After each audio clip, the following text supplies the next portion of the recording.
It started with a leak, a single line, buried inside a classified cable, but powerful enough to shake a nation. Traoré has 24 hours to deliver 90% of the oil and gold or face. Consequences, the signature at the bottom. Donald J. Trump, the former U.S. president, now leading an aggressive global business offensive through private diplomatic channels, had made a demand that stunned even Washington insiders. He wanted near total control of Burkina Faso's newly discovered oil and strategic gold reserves. No negotiation, no diplomacy, just an ultimatum. It wasn't just a message, it was a threat, and it was delivered straight to the heart of Ouagadougou. According to insiders, a cable came through a trusted intermediary, a former U.S. military attaché, escorted by private American security contractors. It landed on Traoré's desk at dawn. The wording was clear: allows corporations to immediately begin oil extraction and gold export operations, sign over long-term control of Burkina Faso energy policy to an American-led economic board. Do it within 24 hours or risk sanctions, resource blockades, and internal sabotage. Trump's message wasn't veiled in diplomacy. It was raw, ruthless, transactional. We saved you from terrorism, now pay us back. But what Trump didn't count on was a man sitting on the other side of that letter, Captain Ibrahim Traoré. Didn't blink. He called in his intelligence chief. He called in his army commander. And then he looked them both in the eye and said, tell the Americans Burkina Faso is not for sale. By midday, the leak had gone viral. African networks broke the story screens, lit up from Lagos to Kinshasa. Trump demands African resources. Traoré given 24-hour deadline. The world watched. Burkina Faso held its breath, and Captain Traoré began to write his response, not with ink, but with steel. For months it was one of the best-kept secrets in Africa, buried deep beneath the arid plains of northern Burkina Faso. Something that could change everything. Oil, not rumors, not speculation, but confirmed massive untouched reserves. The discovery was made by a classified geological team operating under a joint military energy division set up quietly by Captain Trout after seizing power. Russian engineers had helped conduct deep ground scans. Iranian survey drones had flown under radar coverage north. Korean tech teams had encrypted the data. Everything was sealed. Everything was locked down until it wasn't, because the moment the first underground drill broke, surface satellites saw it. American satellites, French satellites, eyes in the sky that never sleep. Within 48 hours, us intelligence agencies flagged anomalous energy activity in the Sahel. They traced shipments of industrial equipment arriving from Iran and Venezuela. They intercepted encrypted messages referencing a new sovereign petroleum corridor, and then the gold trails lit up. Burkina Faso had already begun quietly reclaiming its gold mines, pushing out French-controlled corporations and replacing them with state-led military protection. The revenue was no longer heading to Paris.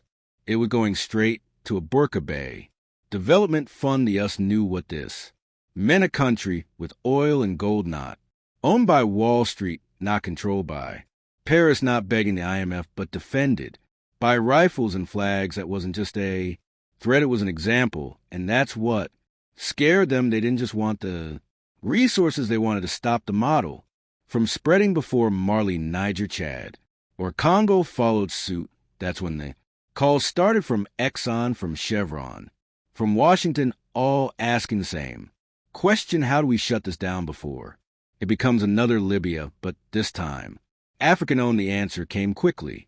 Send Trump, send the threat and force. Sure, to bow, but the man they were pressuring doesn't kneel. When the message arrived in Ouagadougou, it wasn't dressed in diplomacy.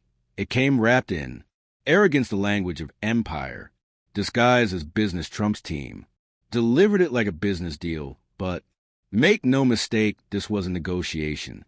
It was extortion. The demands were outlined in a 7-page document marked Confidential Strategic Resource Acquisition Framework, but the content was anything but subtle 90% of Burkina Faso's oil production was to be granted to us oil giants for stabilization and infrastructure purposes. Control of all major gold export routes was to be handed over to us approved intermediaries. An American advisory committee would oversee all new mining contracts and revenue distribution, and in exchange promises of military security cooperation, technology partnerships, and protection from regime change. Yes, you read that right. Protection from regime change. Availed threat buried beneath polite wording. The message, obey us or fall, and at the top of the document in thick red ink, one handwritten note: Traoré has 24 hours. DJT. It wasn't just economic colonialism. It was imperialism 2.0, bold, naked, and direct. Washington elites tried to distance themselves. They claimed Trump was acting privately outside official government policy, but behind the scenes, the White House wasn't stopping him because Trump was doing what they all wanted, just louder. He was saying what the West had always whispered: we don't care who runs Africa as long as we own what's under it. But Traoré had already read the message, and he had already decided no foreign hand will decide the fate of our soil, because if this was a game of power, he was ready to play, but not as abhorrent as a sovereign man with a sovereign nation. And Trump, he had just threatened the wrong soldier. Message from Trump landed with a thud in the presidential war room, but Traoré didn't even flinch. He read it once, then again. Then he pushed it aside and stood up, calm, steady, cold as steel. So that's their price for peace, he said. Slavery. In a suit and tie, his generals waited. His ministers stayed silent, and then Captain Ibrahim Traoré made his decision, not with hesitation, but with fire. They want 90% of our future. They'll get 100% of our resistance. He didn't call Paris. He didn't call Washington. He called the commander of Burkina Faso Special Sovereignty Force, a unit created in secret just for this moment. Orders were issued: lock down every oil field, double the guards on every gold convoy, shut down all data transfers to foreign contractors, prepare the national media. A statement was coming by midday. The entire country was watching. The screen faded to black, then the camera flickered on no fancy background, no polished speech, just Tro in his uniform, one hand resting on a Birkin Bay flag, the other on a folder marked confidential. Us. Freda's voice was calm as eyes, ruthless. To the people of Burkina Faso and to the nations of Africa, an offer has been made to sell our oil, to sell our gold, to sell our honor in exchange for fear. He paused. Those behind this insult to Mr. Trump and his backers: you have misjudged us. We are not Libya. We are not Iraq. We are not your playground. The room was silent. We will never trade our land for your luxury. We will never bow to your bullets or your banks. You gave us 24 hours. Here is our response. You have 24 hours to take your greed, your threats, and your arrogance and leave African soil. He stood, saluted, and walked away. No questions, no negotiations. Just a line in the sand drawn with courage and conviction. And from that moment forward, Africa knew it had a warrior who would not kneel while Tree's words echoed across Africa. Another storm was brewing, one the world couldn't see behind the scenes in glass towers and shadowy boardrooms. Panic set in. At ExxonMobil, calls were made to Washington at Halliburton strategy. Teams scrambled, and inside Langley, Virginia headquarters of the CIA, read alarms were flashing. Traoré didn't fold. He went public. We got a problem.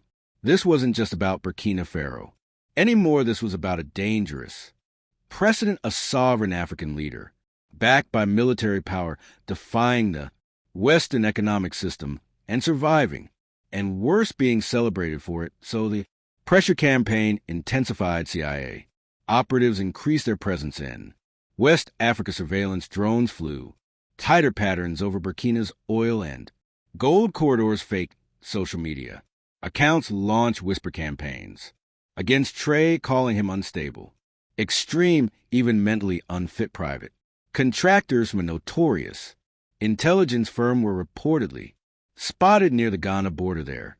Mission destabilization from within. Meanwhile, major Western media networks, suddenly aligned in message, began anew. Narrative Burkina Faso's economic isolation could trigger a humanitarian crisis. Experts warn Traoré is leading his country into ruin, but inside Burkina Faso the opposite was happening more. People lined up to volunteer for oil. Field security units, university students held teachings on sovereignty and resource justice. Women's groups delivered food and supplies to soldiers guarding gold mines, and every time a hit piece aired on CNN or BBC Burkina, youth just laughed and reposted it with the caption, "If they hate him this much, he must be doing something right." Traoré knew the enemy wasn't just Trump. It was the system, the global network of banks, oil firms, intelligence agencies, and media empires that had looted Africa for a century, and now that machine was turning its full weight against one man because he had done the unthinkable. He said no and meant Burkina Faso was under siege politically, economically, and digitally, but Captain Ibrahim Traoré was not alone. Just days after his defiant rejection of Trump's demand, 3 military planes touched down in Ouagadougou. They carried no bombs, no weapons, just brothers from Mali came. Colonel Assami Goïta, silent but firm, from Niger. General Abdurrahmani Chani, face set with fire, from Guinea. Colonel Mamadi Dumbo, walking tall with zero apologies. They entered the presidential chamber together, no ties, no handlers, no foreign flags, and when they emerged, they stood at Traoré's side for the world to see. Then came the words that sent tremors across the continent. "If you touch Burkina Faso, you touch all of us." It wasn't just rhetoric, it was a doctrine. The Sahel's answer to NATO, the AES shield. Within 24 hours, the 3 nations activated joint intelligence units, AES. Drones began patrols across Burkina's borders. Encrypted communications were shared between mining sites and allied command posts. The alliance was no longer theoretical, it was operational. Mali offered combat-tested advisors to defend oil installations. Niger provided desert logistics teams. Guinea pledged airspace clearance for any emergency supply routes, and they didn't stop there. AES media outlets launched a counter-narrative blitz exposing Western manipulation, highlighting African resistance, and flooding the internet with one message: our resources are future. Our fight across the region. People rallied in Bamako. Protests erupted in support of trial in Conakry. Murals were painted of him standing on oil drums with the Burkina flag held high. Even in Chad and the Central African Republic, youth began chanting AES or death. The West scrambled to respond, but their intelligence agencies had failed to predict one thing. This was not just about Burkina Faso. This was a Pan-African firewall, and Traoré wasn't retreating. He was marching forward, backed by a brotherhood forged not in treaties but in war, betrayal, and the shared dream of true African freedom. While Western powers fumed and plotted, 2 global giants were already moving, quietly, strategically, and without apology. China and Russia had entered the room, but not through loud threats or colonial arrogance. They came bearing tools, technology, and a message Traoré would never forget: you are not alone. Within 72 hours of the Trump ultimatum going public, a discreet Chinese delegation arrived in Ouagadougou. No press, no drama, just engineers, diplomats, and one bold offer: oil refining infrastructure designed, delivered, and built in 90 days. Gold valuation systems that eliminate Western banks from the transaction chain. And, most importantly, a currency bypass system using China's digital yuan, cutting out the CFA franc and the dollar completely. Burkina Faso wouldn't just keep its oil and gold. It would control every stage of its value chain. And the Russians, they weren't far behind. The next day, a Russian alliation Military jet landed at a secure base near Ouagadougou. It offloaded two things: advanced electronic warfare, equipment in dozens of unmarked crates, labeled specialized defense assets. Translation: Burkina Faso's oil fields were now under protection of Russian-grade anti-drone systems. Sources revealed that Wagner-affiliated specialists had been redeployed, not as mercenaries, but as strategic instructors, embedding directly into Burkinabe defense units. And the best part? All of it, every deal, every radar system, every handshake was done without a single IMF loan, no debt, no lectures, just sovereignty for sovereignty. The West was rattled. CNN called it a dangerous axis of support. The State Department accused Traoré of selling out to dictatorships. But the African people didn't care, because in Traoré they saw a leader who didn't bow. In China and Russia, they saw tools to fight back. And in AES, they saw a future without chains. The chessboard had shifted. Trump made his move.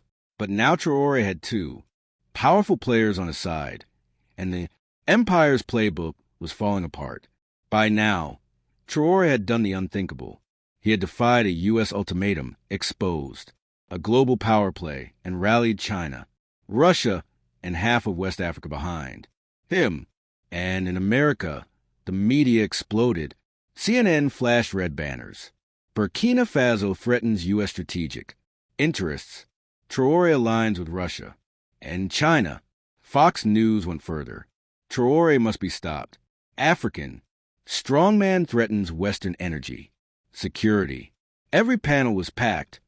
Former CIA agents, oil executives, retired generals, all repeating one word like a drumbeat: dangerous. They painted Traoré as a madman, an extremist, a puppet of Putin, a new Gaddafi with TikTok. But on social media, they couldn't stop him. The hashtags began trending worldwide. Hashtag Joe's Traoré. Hashtag Africa is not for sale. Hashtag We Are All Burkina. African creators flooded Instagram and YouTube with videos praising Traoré's courage. Even Black Americans began joining the wave. This man just told Trump over my dead body and lived to say it out loud. This is what real leadership looks like. Pay attention. Meanwhile, in Burkina Faso, the youth made their message clear. They took clips of CNN's fear-mongering and remixed them into protest songs. They wore T-shirts that read, "If CNN hates you, you're doing something right." Traoré was no longer just a national leader. He was a symbol, a lightning rod, a meme, a message, a movement. Even Time magazine couldn't ignore it. Their next digital cover, "The Man America Can't Bully." Inside, Traoré's African uprising. Came danger. The more visible Traoré became, the more threats emerged. Private intelligence firms ramped up digital attacks. Bots flooded social platforms with fake rumors. Whispers of regime change resurfaced in D.C. back rooms. But it didn't matter, because the people had seen the game, and Traoré had broken the script. He wasn't supposed to fight back. He wasn't supposed to survive. And he sure wasn't supposed to go viral. Yet here he was, a 35-year-old soldier from Ouagadougou, trending harder than any Western president, armed with nothing but truth, grit, and oil. The clock was ticking, second by second. The world watched. Would Traoré back down? Would he call Washington? Would he open the gates to U.S. oil giants and beg for forgiveness? No. Instead, when the 24-hour deadline expired, Traoré doubled down. In the early hours of the morning, the National Assembly of Burkina Faso held an emergency vote, one kept completely secret from outside observers. By unanimous decision and under direct orders from the presidency, they passed a landmark resolution. All oil and gold reserves within Burkinabe territory are hereby nationalized and permanently shielded from all foreign corporate ownership. The ink dried, the decree was signed, and within hours, every Western company still operating in the country received a clear notice: pack your bags. You're done here. Gold mining licenses held by French and Canadian firms were revoked. A U.S.-backed energy survey team was escorted to the border, and all foreign diplomatic envoys were informed Burkina Faso's resources are not up for discussion. They are the property of its people. Then came the broadcast. Traoré appeared on national television, not in military fatigues, but in traditional Burkinabe attire. Calm, grounded, unshaken. We have been exploited for generations, he said, and now that we discover our wealth, they want it back. But I am not here to serve empires. I am here to serve a people who have suffered too long. He paused, then added, Burkina Faso is not afraid, and I am not negotiating with thieves. Outside, the streets erupted with celebration, drums, fireworks, dancers in the capital chanting. He said no, he said no, he said no. Online, the energy surged again. Young Africans posted videos holding fuel, soil, and coins, whispering, "We protect what is ours." Trump's deadline had passed. The threat had failed. And Traoré, he hadn't just survived the storm. He'd rewritten the rules of the game. For 12 hours after Traoré's declaration, Washington went silent. No press release, no tweets, just whispers in military briefings and panic in oil boardrooms. Then, at exactly 7:42 a.m. Eastern Time, it came. A single tweet from Donald J. Trump in all caps. Traoré just made the biggest mistake of his life. Africa will pay for this. The internet exploded. Journalists scrambled for reaction. Pundits shouted over each other on cable. News. Markets in New York wobbled as traders braced for escalation. But in Ouagadougou, Traoré was unmoved. When his advisors showed him the tweet, he reportedly laughed and said, "That's the sound of an empire losing control." Yet behind the scenes, the threat was real. Satellite activity over West Africa tripled. The U.S. Navy moved 2 ships closer to the Gulf of Guinea, and AFRICOM quietly issued a bulletin warning of regional volatility. Burkina Faso's military went on full alert. Anti-air systems were activated. Gold routes were locked down. Elite Special Forces units were deployed around oil sites in the capital. AES allies responded instantly.